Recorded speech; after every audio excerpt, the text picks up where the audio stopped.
설교 해설 시작하겠습니다. 지금 녹음하는 게 주일날 밤이니까 오늘이죠. 오늘 오전에 예배 때 설교한 내용, 그거를 다시 한번 검토해 보겠습니다. 설교 시간이 30분 정도인데 그 시간에 그 본문에 대한 내용을 자세하게 전하기 힘듭니다. 물론 30분 아니라 10분만이라도 말할 수 있긴 있습니다. 30분 자체가 시간이 짧기 때문이 아니라 그 말고도 할 얘기가 더 있다는 거죠. 안 해도 되는 거죠. 사실. 안 해도 되지만 더 보충하면 그 본문 내용을 더 충실하게 이해할 수 있기 때문에 이렇게 설교 복기, 설교 해설을 하는 겁니다. 고린도후서 5장 16절에서 봅시다. 21절까지예요. 다른 때에도 저는 비슷한 느낌으로 설교 준비하고 설교를 실행합니다. 근데 이번에도 비슷한 느낌이었습니다. 그냥 별거 아니에요. 새로웠다는 거죠. 성서 텍스트가 말입니다. 아직까지도 저에게 갈 길이 멉니다. 기독교 신앙이 갈 길이 멀다. 그거를 매번 느낍니다. 지금과 같은 성경을 볼 수 있는 눈이 제가 젊었을 때 주어졌다면 많이 달라졌겠죠. 달랐겠죠.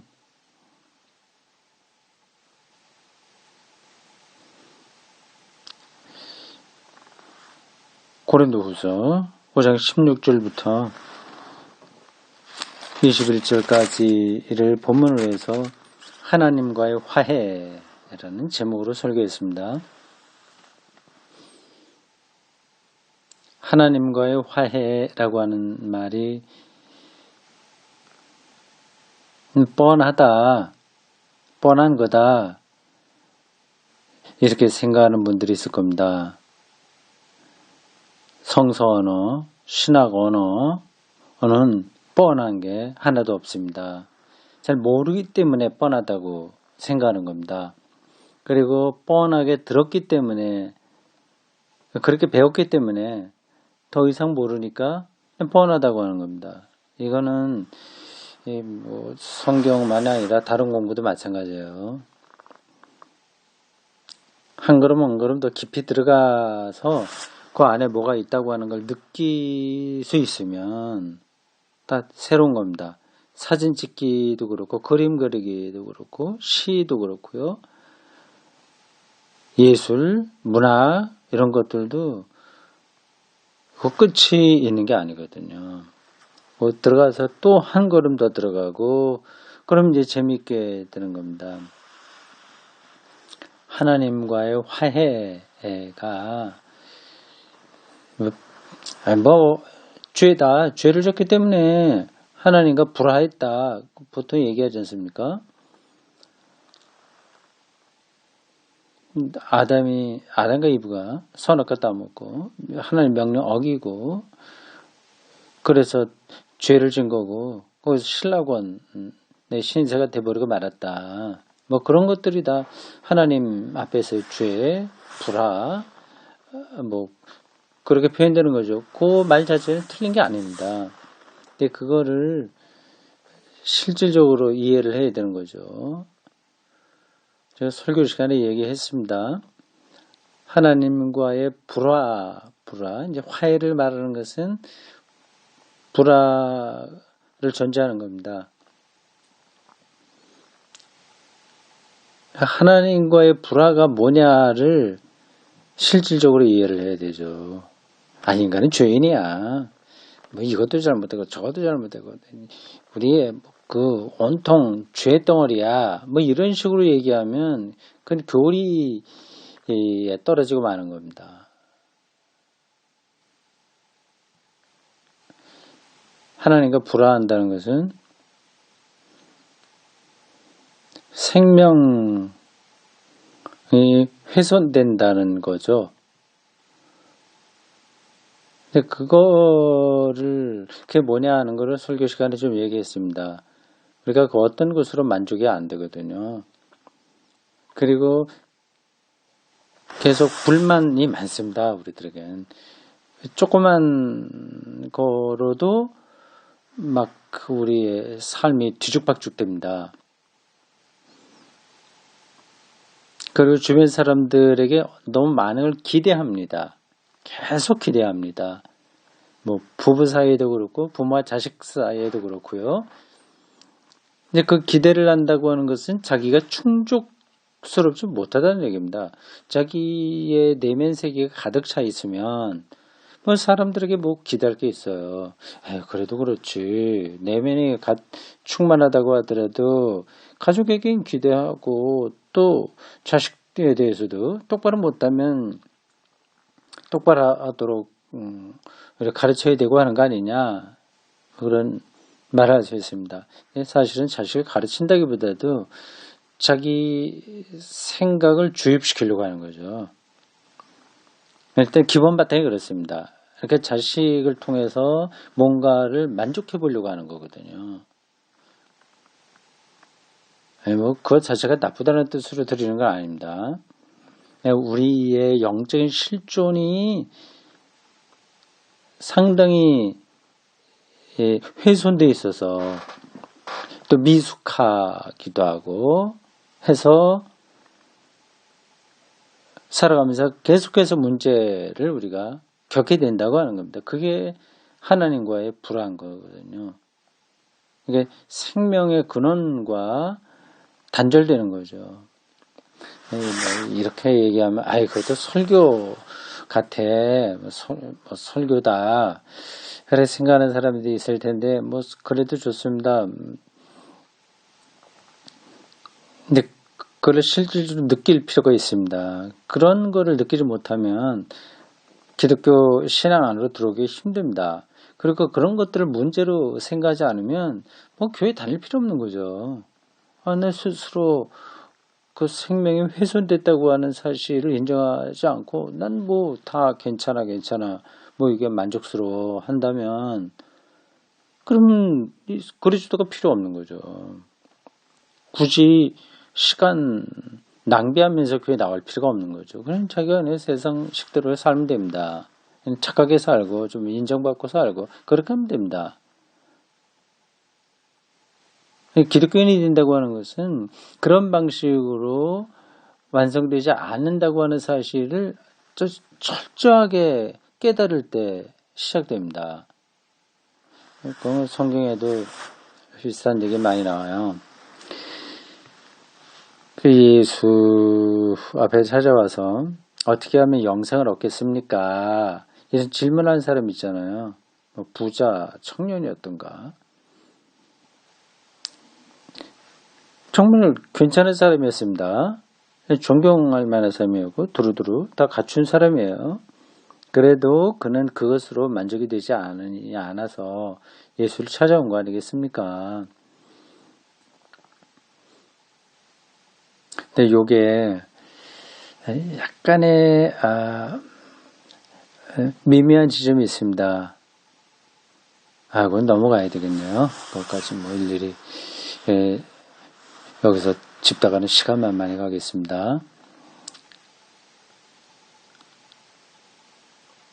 그 생명 완성, 생명이 단절됐다, 뭐, 그거를, 심리적인 불안, 뭐, 그런 걸로 보면 좀 안 된다고 하는 걸 설명하려고 했는데, 여기까지 가면 또 복잡해지니까 너무 도둑있습니다. 그러니까 하나님과 화해해라. 하나님과 화해라.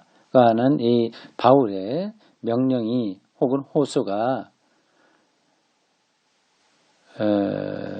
단순히 뭐 복음 전파하려고 하는 선전, 뭐 교리적인 그러한 그 상태, 뭐 그런 것이 아니라고 하는 거를 우리가 좀 잘 보자, 그죠? 바울이 예수님 말씀도 더 당연하고, 바울이 여러 편지에서 말하는 것은 표면적으로는 종교적인 용어로 돼 있으나 그 중심에는 인간에 대한 깊은 통찰이 있습니다. 그러니까 하나님과 화해하라고 하는 것은 인간의 심연을 꿰뚫어 봤기 때문에 나올 수 있는 이야기입니다. 불화하고 생명과 단절되어 있다고 하는 걸 들어보니 과감하게 하나님과 화해해라 얘기를 할 수 있는 거죠. 어떤 기독교인들은 그러니까 세상에 너무 있지 말고 교회 열심히 다니라 이런 생각으로 들 텐데 그렇지 않습니다. 기독교 신앙은 사람들을 교회로 끌어오려고 하는 거 아닙니다. 약장수가 아니에요. 교회 공동체가 왜 필요한 것은 또 다른 문제인데 너무 그걸 단순화시켜서 교회 와라, 예수 믿으면 복 받고 아니면 지옥 간다, 이런 식으로 하는 거 아니다. 그래서 생각하시기 바랍니다. 하나님과 화해라고 하는 것은 인간의 심연을 뚫어본 사람이 할 수 있는 절규요, 호소요, 명령이다. 생각하시면 됩니다. 그 설교 시간에 한 건데 또다시 반복하는 것 같아서 미안합니다. 하여튼 그 제목을 좀 더 정확하게 이해해 보시라는 뜻으로 드린 말씀입니다.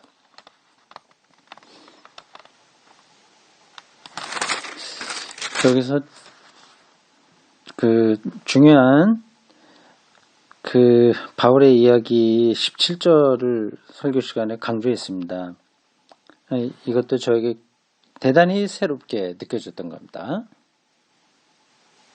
이전 것을 지나갔으니 보라 새 것이 되었도다 하는 겁니다.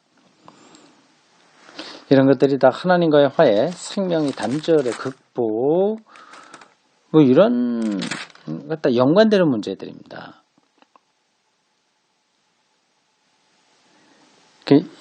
이전 것은 지나갔다. 이전 것 옛날 거라는 겁니다. 영어 성경에는 old라고 되어 있어. old. 보통 우리가 일반적으로 올드하다 쓰지 않습니까?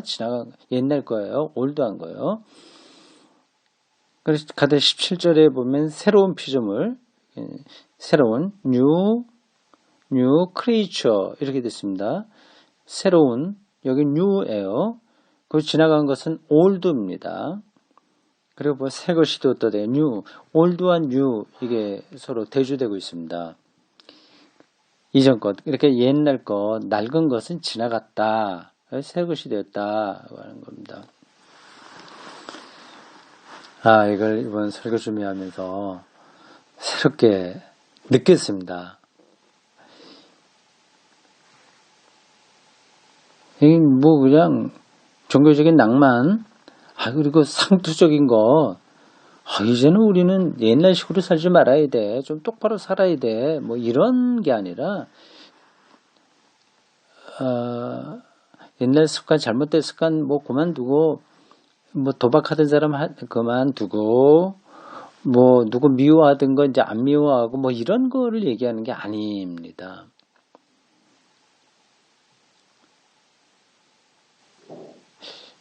이전 것, 올드한 거, 지나갔다고 하는 것은,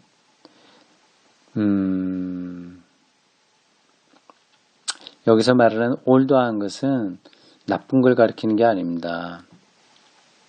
오히려 세상에서 가치 있다고 여기던 것들입니다. 지금도 우리가 추구하고 있는 것들입니다. 지금 우리가 추구하고 있는 모든 것들은 우리의 시각에 따라서 올드한 겁니다. 공부 열심히 하는 것, 연봉 높은 거 많이 받는 직장, 또 좋은 사람 만나서 결혼하는 것, 이게 다 일상적인 것들이요. 이것도 다 올드한 겁니다.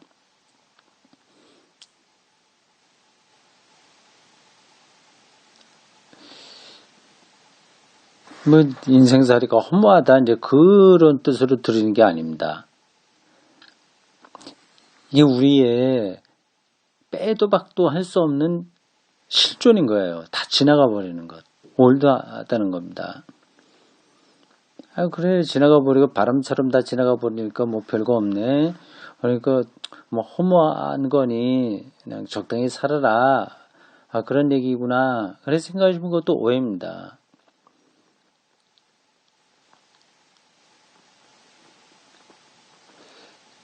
이거는 새 것을, 새로운 것, 새 것을 경험했을 때만 주어지는 시각인 거예요. 이전 것은 여전히 가치 있는 것입니다. 근데 그게 새 것을 발견하기 전까지만 가치가 있는 거예요. 새 것이 오면 그것은 다 물러나야 됩니다.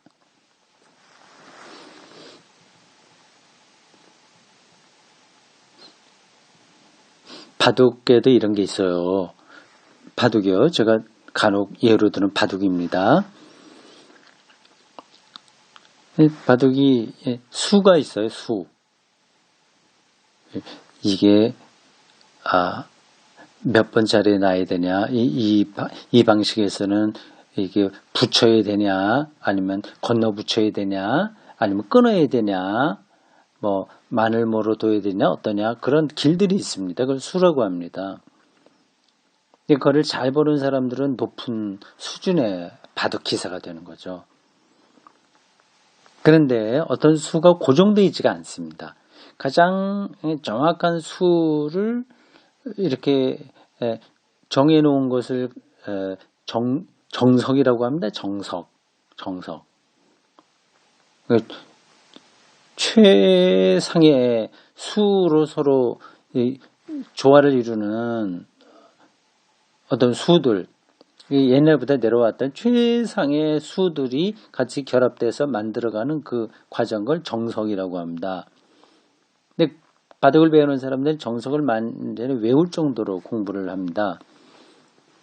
그게 탄탄하게 되어 있으면 점점 바둑 실력이 느는 거죠. 근데 재밌게도 정석은 고정되어 있지가 않습니다. 몇 년 전에 알파고가 나와서 바둑계를 깜짝 놀라게 만들었거든요. 세계 정상급 기사들이 맥도 못 추고 다 떨어져 나갔습니다.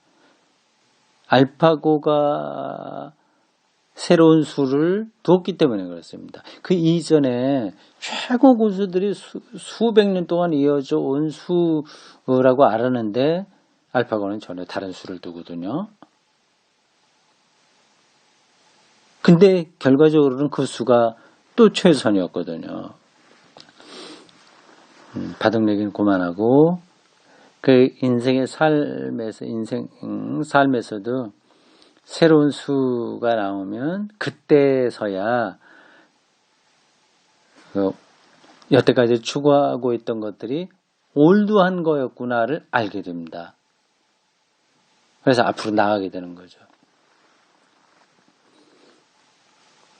이 새로운 것이 이제 그리스도 안에 있다는 거, 그걸 이제 바울이 말하고 있는 겁니다. 그리스도 안에 있으면 새 것이 되니까요. 이것도 좀 너무 종교적인 표현이죠. 그래서 그리스도 안에 있으면 우리가 새로운 피조물이다. 그래서 그 이전에 가치 있다고 생각했던 것들을 다 지나간 거로 본다. 바울이 비슷한 얘기를 다른 데서도 했죠. 그리스도를 아니까 예수 그리스도를 만난 뒤로는 내가 좋다고 생각했던 것들을 다 배설물처럼 여기게 되었다. 어느 구절이 있는지 당장 생각이 나지 않네요. 그런 구절하고 비슷한 겁니다.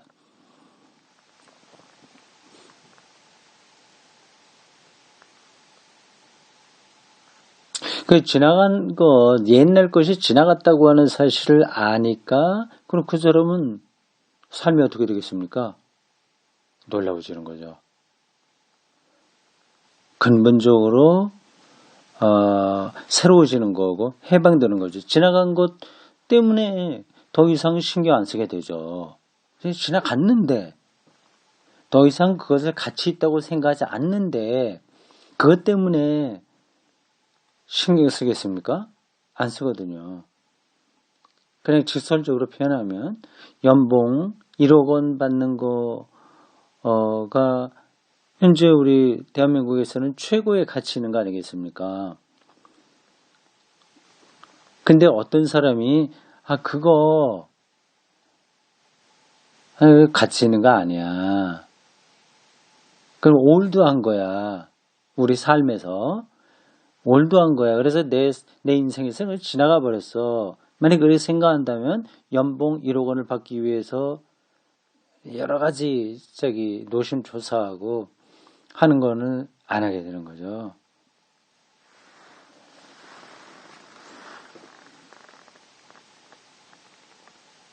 근데 우리 이 삶이 두려움에 빠지는 이유는 되게 다 이전 것에 묶여있기 때문에 그렇습니다. 방금 예로 들은 연봉 올라가지 않는 거 이거 굉장히 두려워하죠. 뭐 그 현실이기도 합니다. 근데 제가 설교 중에는 실패에 대한 두려움이라고 했습니다. 이 연봉이 아주 작거나 처음부터 아니면 더 줄어든다거나 하는 두려움이 극심하잖아요. 사실은 뭐 우리 대한민국에서 벌어지는 모든 문제들은 다 거기로 연루된다고 볼 수 있습니다. 최저임금제 이런 것도 그렇고요. 뭐 좀 이렇게 저렇게 서로 노력해서 최저임금은 보장해주는 사회가 되어야 되지 않냐 그런 생각들이 서로 맞게 되면 좀 그 사이에서 벌어지는 과도기적인 어려움들은 극복할 수 있는 거예요. 또 극복하려고 노력을 해야 되는 거죠. 근데 그렇지 않고 그것 때문에 이런저런 뭐 일자리 줄어들고 한다 이렇게 얘기하다 보면 문제가 해결이 되지 않거든요. 근데 우리나라 경제 수준에 따르면 그런 건 해결할 수 있는데도 그냥 안 합니다. 이건 뭐 여러 가지가 연관되겠죠.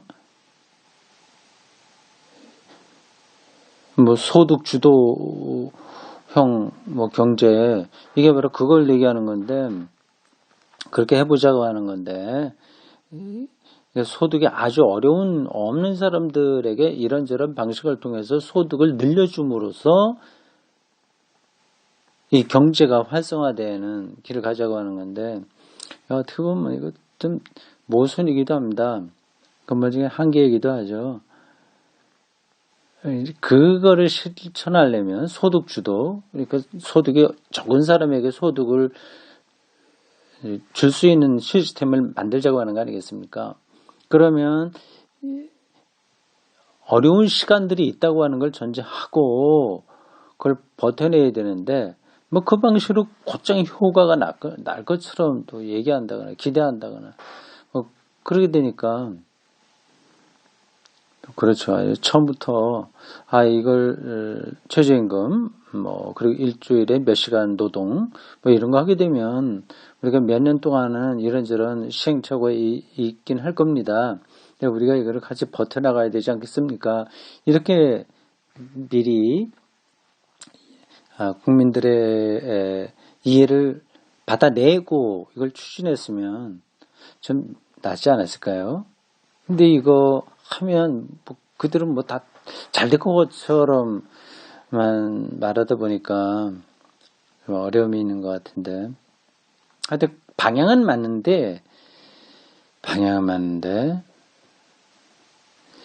이게 우리가 그걸 받아들일 만한 토대가 우리 국민들의 토대가 생각, 공동체성 뭐 이런 것들이 안 돼서 좀 어려움이 있는 것 같습니다.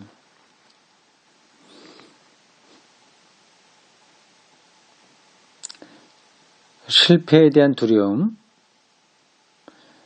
그러니까 그건 다 지나간 것이거든요. 이거 뭐 제가 이거 설명하면서 또 설교할 때도 느꼈는데, 그건 뭐 너무 이상적인 것이지. 현실에서는 아무리 해도 그거는 안 된다. 실패에 대한 두려움, 이건 떼어낼 수가 없다. 근데 그거를 하라고 그러면, 어떻게 불가능한 걸 하냐. 이런 얘기를 들을 것 같아요. 그건 뭐 이제 어떻게 할 수가 없습니다. 뭐 이상적인 거라서 현실로는 안 된다 이렇게 말하기 시작하면 뭐 어떻게 하겠습니까? 그럼 뭐 그런 식으로 신앙생활 해야 되죠. 뭐 이거저거 생각하지 말고 믿고 구하면 다 잘 돼. 복 받아. 힘들어도 기도해봐. 어떻게 믿고 구하면 다 될 거야. 이런 식으로 그런데 위로가 되긴 합니다. 그런 방식으로 하고 싶으신 분들은 하고요. 저는 도저히 그가 안 돼서 그런 방식으로 설교는 못합니다. 다만 이제 기독교 영성 안으로 들어오는데 조금 애로사항이 좀 있으니 현실이라고 하는 이걸 어떻게 회중들이 좀 어려움이 있다고 하더라도 극복할 수 있을까 생각을 합니다. 지나간 것들, 이전 것들, 올드한 거 여전히 그것이 오늘 우리의 삶의 어떤 힘으로 행사되고 있는 건 분명한데 그런 것을 우리가 확보하지 못할까 하는 그런 두려움, 이게 죄입니다. 말하자면 다른 게 죄가 아니라 뭐 다른 때의 죄에 대한 설명을 이랬죠.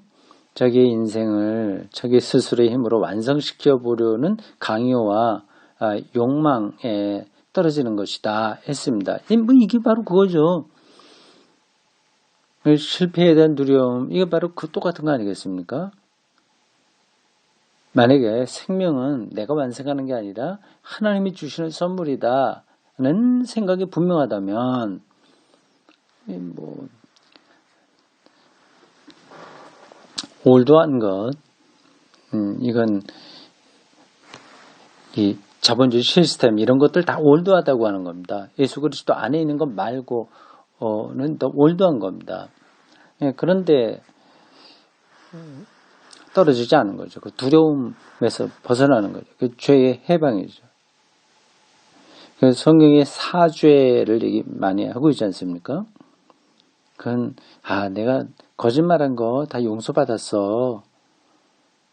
뭐 등등등등 뭐 그런 식으로 얘기하면 안 됩니다. 예수 그리스도의 십자가가 굳이 기껏해야 우리의 부도덕성 그런 것들을 용서하려고 그런 일이 일어난 거라고 하면 참 조금 부끄러운 거 아니겠어요? 조금 이상하지 않습니까?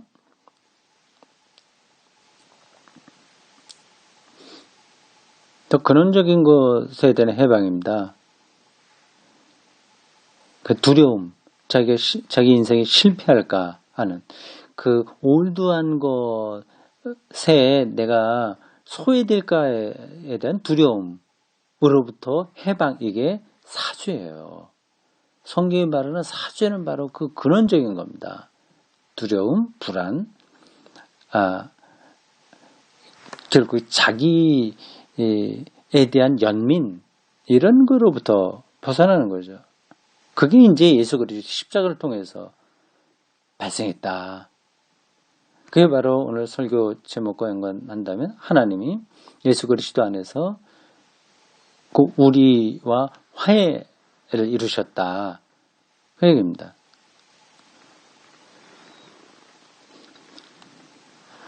설교 그 마지막 부분에 두 가지 이야기를 했죠. 첫 번째 거는 뭐 그냥 지나갑니다. 인생 실패 두려운데 인생 성공해봤자 별거 없다. 그러니까 부러워할 거 없다. 그 얘기를 했고요. 두 번째는 인생 실패라고 하는 곳에 예수가 거기 가 있다. 그러니 실패를 미리 걱정 두려워할 필요 없다고 얘기했습니다. 근데 요게 사실적인 것으로 받아들일 수 있냐는 거죠. 아주 현재입니다. 현재. 하나님 나라도 지금 현재인 거예요. 여기서 경험하지 못하면 그거는 무의미한 겁니다. 그거는 미래에 대한 것도 주어지지 않는 거죠. 미래와 현재는 하나님 안에서 하나 사건입니다. 하나의 사건이에요. 지금 내가 여기서 예수 그리스도를 통한 구원 경험이 없으면 나중에도 없습니다. 인생 실패 자리에 십자가에 달리신 예수가 가 있다. 그러니 인생 실패에 대한 두려움을 두려워하지 않아도 된다. 그 얘기 했잖아요. 도대체 그게 뭘까요? 아주 실질적으로 생각하면 뭘까요?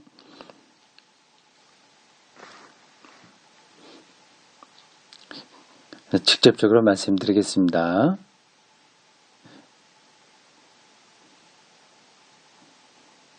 두 가지만 얘기할까요? 예를 들어 설명할까요? 사업이 완전히 망했다고 합시다. 어떤 사람이요. 사업할 때는 이 사람 만나야 되고 저 사람 만나야 되고 뭐 처리할 것도 많고 뭐 정신없습니다. 돈은 좀 있지만 그렇습니다. 근데 다 망해버리면 이 사람 만나고 저 사람 만나고 할 거 다 안 해도 돼요.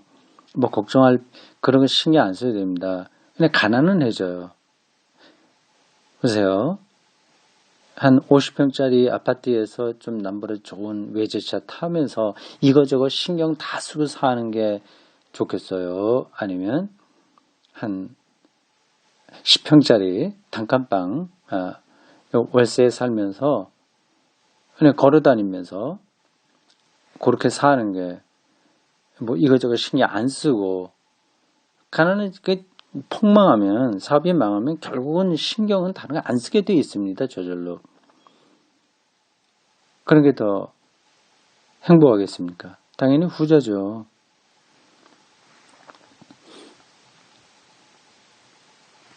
뭐 독거노인 하죠.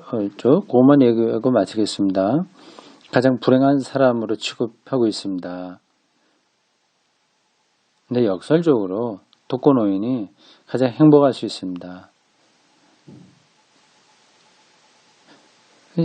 신경 안 써도 되는 거예요. 다른 것들은요. 근데 자기 상황 자체가 신경 안 쓰게 되어 있는 겁니다. 거기서 조금 그 독거노인이 준비가 됐다면 일상에서 삶을 누릴 수 있죠. 이 사회가 다음과 같이 됐으면 좋겠어요. 뭐 돈 있는 사람들은 자기들이 잘 먹고 그냥 잘 살게 내버려두고 그렇지 않은 사람들은 최소한도 하루에 2끼 정도는 어디 가서 좀 얻어먹을 수 있는 사회 말입니다. 지금도 뭐예요? 밥 주는데 이름 잊어버렸네. 뭐 교회에서도 하고 몇 개 있죠. 뭐 점심만 주는 데도 있고 저녁만 주는 데가 있는데 자기 동네에 2끼 하루에 2끼만 먹으면 먹고 사니까 그만 그냥 반찬은 별로 없어도 최소한도 영양을만 공급될 수 있는 2끼만 준다면 돈 없이 그냥 먹을 수만 있다면 극빈자라고 하더라도 세상 사는데 뭐 그렇게 불편한 건 없습니다. 물론 아주 극단적인 예로 들면 이건 뭐 말은 안 됩니다. 뭐 병에 걸렸거나 뭐 이런저런 것으로 인해서 돈이 정말 많이 필요한 경우 이런 건 빼버리고 일반적인 거로만 얘기합니다. 보통 이제 독거노인은 불행하다 하니까 불행하지 않다 그 얘기입니다. 거기에 예수가 있다고 하는 거는 거기에서도 생명을 만날 수 있다는 얘기입니다. 자꾸만 이 신학 용어, 그 성경 용어들을 사실적인 거로 생각하시면 안 돼요. 예수가 어디 거기 있습니까? 예수는 2000년 전에 이미 돌아가신 분이에요. 이 예수는 초기 기독교인들이 그리스도로 고백한 거고 그리스도는 생명을 주는 자이니까 생명을 만날 수 있다는 얘기입니다. 인생 실패에 자리에 간다고 하더라도 최선도 일용할 양식만 있다면 생명을 만날 수 있는 거예요. 그게 예수가 거기 있다는 얘기입니다. 아까 설교 시간에 이거 꼭 했어야 되는데 놓쳤네요. 그 인생 실패 자리에 이미 예수님이 가 있었다고 하는 것을 충분하게 설명하지 못했습니다. 지금 설명하다 보니까 딱 정확한 거예요. 거기서 생명을 경험한다. 물 한 잔 마시거나 아니면 뭐 벌레를 본다거나 봄 햇살을 본다거나 이게 다 생명 사건들이잖아요. 이것보다 더 찬란한 생명 경험은 없습니다. 네, 이런 건 다를 때 제가 많이 하겠습니다. 자, 여기까지 하겠습니다.